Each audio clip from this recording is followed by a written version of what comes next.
Jauna aviolīnija. Рига, Адлера. Сочи. Сообщаем дополнительные сведения о полете. Скорость 700 км в час, высота 10 тысяч метров, температура за бортом минус 45 градусов. Dzēriens visai spirdzinošs. Bet tūliņa rīdzinieki varēs baudīt īstu vasaru un daudz lielākiem malkiem.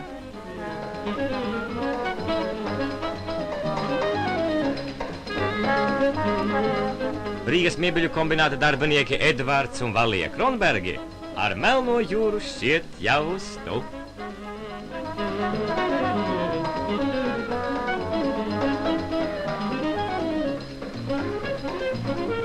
Soči, tā ir pasaka. Bet pilnīgi reāla pasaka.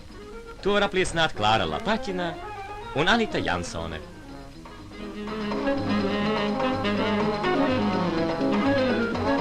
Šai pasakai, diemžēl, ir arī trūkumi. Un proti? Brīvās dienas dienvidu saulē kūst kā saldējums.